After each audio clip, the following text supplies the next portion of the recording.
बिस्मिल्लाहिर्रहमानिर्रहीम। अस्सलामुअलैकुम दोस्तों, नई वीडियो में खुश आमदेद। दोस्तों, ईरान और सऊदी अरब के बेहतर होते हुए हालात अमेरिका से हजम ना हुए। अमेरिका ने ईरान का एक असलहे से भरा हुआ जहाज पकड़ लिया और उस जहाज के हवाले से क्या दावा किया जा रहा है कि इस असलहे को किन मुमालिक के खिलाफ इस्तेमाल किया जाना था और इसके बाद मोहम्मद बिन सलमान का रिएक्शन क्या होगा, इन तमाम तफसीलात पर हम आज की वीडियो में बात करेंगे।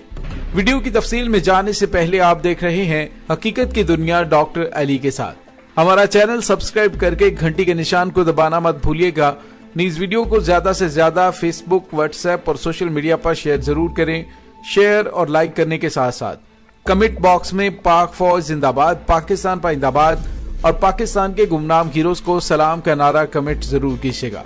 दोस्तों, इस वक्त ईरान और सऊदी अरब के ताल्लुकात काफी ज्यादा बेहतर होना शुरू हुए थे, लेकिन ये कैसे मुमकिन है कि इन दोनों मुमालिक को लड़वा कर अपना असलहा बेचने वाला अमेरिका इस तमाम सूरत हाल में आराम से चुप करके बैठ जाता। दोस्तों, अभी 2 दिन पहले की खबर है कि ईरान और सऊदी अरब के दरमियान होने वाले मुज़ाकरात के बाद ईरान ने अपने 3 सफारतकार जद्दा भेज दिए थे।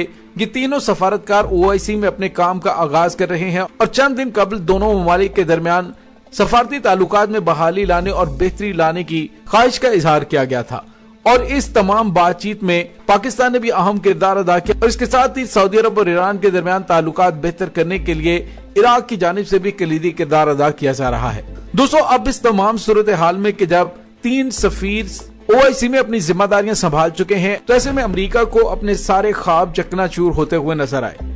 अब उसने एक नई गेम खेलने का प्लान किया और उस गेम को ज्यादा बेहतर तरीके से खेलने का मौका उसे इसलिए मिला कि गुज़िश्ता रोज सऊदी अरब और मुत्तहिदा अरब अमारात पर हौसी जंगियों की जानिब से मिसाइल हमले किए गए हैं।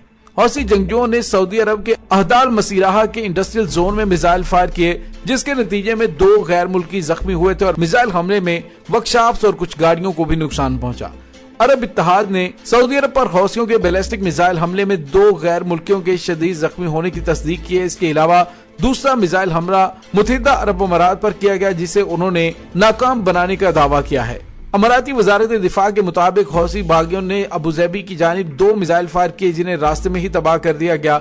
मिसाइल हमले में कोई जानी माली नुकसान नहीं हुआ और तबाहशुदा मिसाइलों का मलबा अबूजैबी के इलाकों में गिरा। दोस्तों, इस सूरत हाल में कि जब दोनों ममालिक के ऊपर हमला हुआ है, अब अमेरिका की जानिब से अपने घनौने मंसूबे पर अमल दरामद करते हुए एक नया शोशा छोड़ दिया गया है।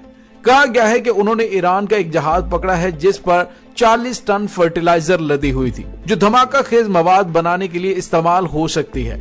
ये जहाज खलीज ओमान में इस रूट से पकड़ा गया, जिस पर इससे पहले भी यमन में हौसी जंगियों को असलहा स्मगल किया जाता है।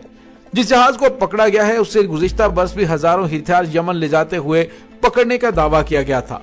दोस्तों, अमरीकी बहरिया का कहना है कि इस जहाज पर किसी मुल्क का परचम मौजूद नहीं था, ताहम ये ईरान से आया है और अमरीकी बहरी जहाजों ने उसका रास्ता रोककर तलाशी ली तो उसमें 36,300 किलोग्राम यूरिया फर्टिलाइजर मौजूद थी।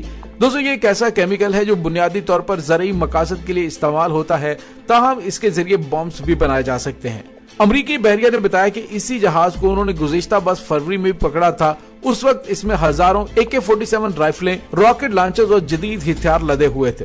दोस्तों, अब 36,300 किलोग्राम यूरिया फर्टिलाइजर पकड़ने पर अमेरिका की जानिब से मोहम्मद बिन सलमान को यह पैगाम दिया गया है कि देखो, तुम्हारे असल दुश्मन ईरानी हैं, लिहाजा तुम इनसे दूर रहो और इनके साथ ताल्लुकात को बेहतर ना करो। दोस्तों, इस वक्त मशरिकी वुस्ता में सऊदी अरब सबसे ज्यादा असलहा और गोला बारूद खरीदने वाला मुल्क है और अमेरिका की जानिब से उसे ईरान खतरे के तौर पर दिखा कर उससे असलहे की बड़ी मिकदार बेची जाती है। लेकिन हालिया दिनों में सऊदी हुकूमत की जानिब से शायद हालिया दिनों में यमन जंग में फंसे हुए सऊदी अरब को इस बात का इदराक हो गया कि उनके साथ गेम क्या खेली जा रही है। इसी वजह से उन्होंने ईरान के साथ मामलात को बेहतर करने के लिए सफारती सतह पर बेहतरी और बहाली लाने के हवाले से बातचीत की गई और ईरान ने उसका खैर मकदम किया और इसी वजह से उन्होंने अपने 3 सफीरों को सऊदी अरब जद्दा में भेजा। दोस्तों, अगर सऊदी अरब और ईरान के ताल्लुकात बेहतर हो जाते हैं तो फिर कुछ ही अरसे के बाद यमन जंग से भी सऊदी अरब की जान छूट सकती है। लेकिन अमेरिका और बरतानिया और दीगर असलहा बेचने वाले ममालिक ये कैसे बर्दाश्त कर सकते हैं कि सोने की चिड़िया उनके हाथ से निकल जाए। लिहाजा उन्होंने इस मौके को गनीमत जानते हुए सऊदी अरब और ईरान के दरमियान बेहतर होते ताल्लुकात को खराब करने का सुनहरी मौका समझा और एन मौके पे उन्होंने वार कर दिया। दोस्तों, अब इसके बाद मोहम्मद बिन सलमान की जानिब से क्या रिएक्शन सामने आता है इसके बारे में अभी कुछ भी नहीं कहा जा सकता, लेकिन ये बात भी हकीकत है कि जिस तरह से सऊदी इत्तेहाद की जानिब से मुत्तहिदा अरब अमारात पर होने वाले हमले के बाद ताबड़तोड़ हमले यमन की सरजमीन पर किए जा रहे हैं, तो यमनी हौसियों की जानिब से उसका जवाब तो दिया जाना है और इसी वजह से बैलिस्टिक मिसाइल हमले सऊदी अरब और मुत्तहिदा अरब अमारात पर किए गए। दोस्तों, मुमकिन तौर पर आने वाले दिनों में कुछ मिसाइल हमले इंतहाई कारगर और तबाहकुन भी साबित हो सकते हैं और उसमें अमेरिका और इसराइल का अहम तरीन रोल हो सकता है, क्योंकि वहां पर उनके एयर डिफेंस सिस्टम मौजूद हैं। अगर रूस की तरह इन्होंने भी एक बहाना बना दिया कि जब इसराइल ने शाम पर हमला किया था और वहां पे उनका रूसी एयर डिफेंस सिस्टम S-400 मौजूद था और वो इसराइली तैयारों को निशाना बनाने में नाकाम रहा था, तो रूस की जानिब से कहा गया चूंकि वो बहुत लो अल्टीट्यूड पर हमला करने के लिए आए थे, लिहाजा S-400 एयर डिफेंस सिस्टम उसको डिटेक्ट ही नहीं कर सका। आने वाले दिनों में कोई भी ऐसा तबाहकुन हमला किया जा सकता है और अमेरिका या इसराइल की जानिब से कहा जा सकता है जी कि ये सिस्टम उसको डिटेक्ट नहीं कर सका और उसके बाद मशरिक़ वुस्ता में अमेरिका और इसराइल की जानिब से अरब ममालिक को आपस में लड़वाने का एक और नया मौका हाथ आ जाएगा और यही वो चाहता है कि इन तमाम ममालिक को आपस में लड़वा कर इनकी तमाम कुव्वत को खत्म कर दिया जाए और फिर आसानी से अमेरिका और इसराइल उन ममालिक पर काबिज हो जाए। दोस्तों, ये तमाम खेल इस वक्त इंतहाई शातिर अंदाज में अमेरिका की जानिब से खेला जा रहा है ताकि खित्ते के अंदर कशीदगी बरकरार रहे, लेकिन दोस्तों अभी तक ईरान की जानिब से ना तो कोई रिएक्शन दिया गया है और ना ही सऊदी अरब की जानिब से इस हवाले से कोई बयान सामने आया है। दोस्तों, दूसरी जानिब हौसी जंगजुओं ने जो गुज़िश्ता रोज किए जाने वाले 2 हमलों की तफसीलात जारी की हैं। उन्होंने कहा कि मुत्तहिदा अरब अमारात के दारुल हुकूमत अबू ज़ैबी के हसास इलाकों और इसी तरह अल ज़फ़रा एयरबेस को बैलिस्टिक मिसाइल जुल्फिकार से निशाना बनाया था। सऊदी अरब के शरूदा और दीगर इलाकों में समादा और कासिफ 2 ड्रोन से हमला किया गया, जबकि सऊदी अरब के अहम और हसास इलाके जजान और असीद पर कई बैलिस्टिक मिसाइल दागे गए। दोस्तों, हौसियों की जानिब से ऐलान किया गया कि वो सऊदी जारकियत का जवाब मुंह तोड़ देते रहेंगे, इसलिए हमने कहा था कि गैर मुल्की कंपनियां फौरी तौर पर मुत्तहिदा अरब अमारात से निकल जाएं, क्योंकि आने वाले दिनों में हम बहुत ही तबाहकुन कार्रवाइयां अरब अमारात के खिलाफ करने वाले हैं।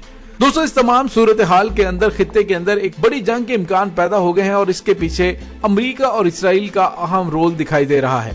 लेकिन दोस्तों, इन तमाम मुस्लिम ममालिक को इंतहाई दानिशमंदी से फैसले करने होंगे, वरना उनकी अब तक की जाने वाली तमाम कोशिशों को सहूनी रजीम की जानिब से नाकाम बना दिया जाएगा। दोस्तों, इस तमाम सूरत हाल के बारे में आपका क्या कहना है? कमेंट सेक्शन में अपने ख्यालात का इजहार जरूर कीजिएगा। इसके साथ ही डॉक्टर अली को इजाजत दीजिए। इंशाल्लाह बहुत जल्द मिलते हैं एक नई वीडियो में। तब तक के लिए अपना बहुत सारा ख्याल रखिएगा। पाक फौज जिंदाबाद, पाकिस्तान पर जिंदाबाद, पाकिस्तान के गुमनाम हीरोज को सलाम, अल्लाह वारिस।